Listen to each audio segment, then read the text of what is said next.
isn't Russian propaganda. This is real. So how is the Biden campaign responding to it? As of right now, they are still dismissing all of it as the work of Vladimir Putin.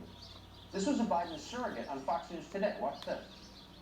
My hope is that our country will not be led down this road again by Putin and allow Russia to interfere with our election. And my hope is that Fox will participate in the interference in our election by continuing to perpetuate a bogus story.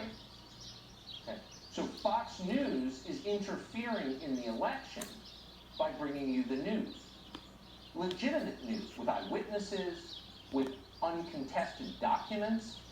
The Biden campaign is claiming this channel is doing the bidding of a hostile foreign government in order to subvert our democracy. That's the actual claim they're making. They're saying it out loud. Now, the gambit, of course, is that through pure aggression, they can make us be quiet and make the story go away. And it was working, we'll be honest with you. But it won't work now. It's not enough to kill the story. This story is too serious, and now there is too much detail. Even partisans can no longer ignore it. So what happens next? Again, there are many different parts to the story, and not all of them are entirely clear, but we know much more than we did even 2 hours ago.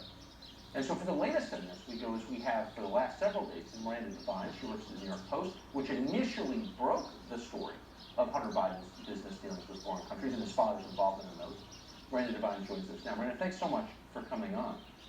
This is, I can't overstate how surprising this is. Try not to use the word seismic, but I think it's in that category, right before the final debate. What do we know now that we didn't hours ago?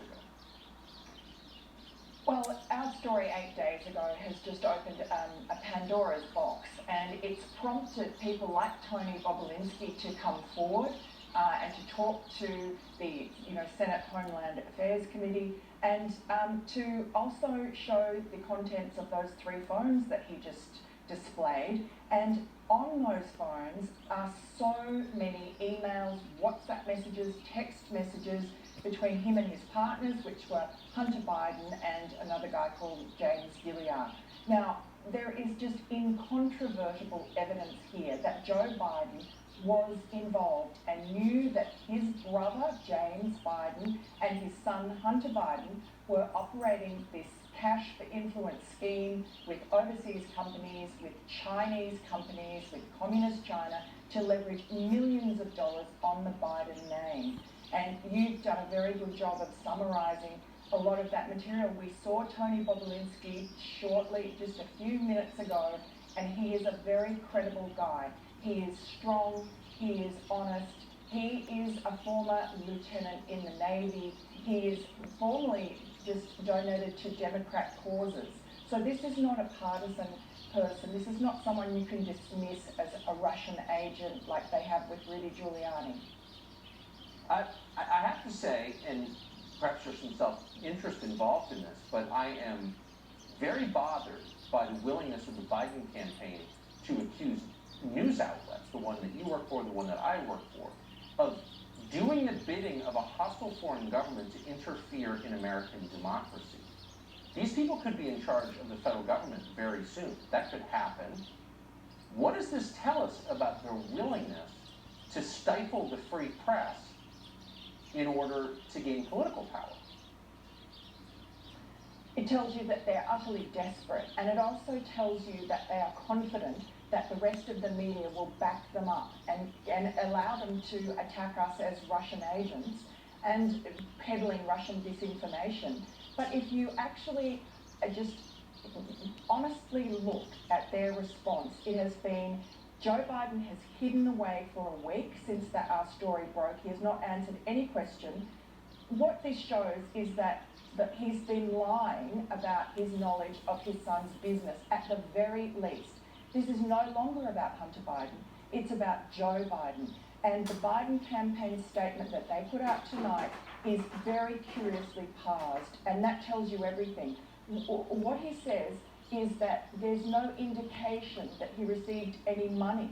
I mean, that's what it's come down to now. So there's no evidence that we've provided yet of money going to him. But there was money, in all these documents that we've seen and what Tony Bobulinski says is that money was being reserved. We saw that email, the 10% of a big deal with the Chinese energy company was being reserved by Hunter for the big guy.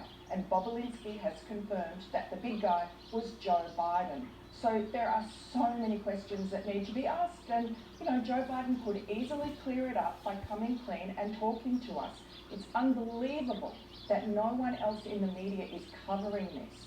Well, let me just ask you as a final question. We're about to have the final presidential debate in a campaign in which we've seen relatively little of the Democratic challenger. We haven't, and this is not a partisan point, it's true, it's measurably true. We haven't seen much of Joe Biden. He hasn't answered many questions.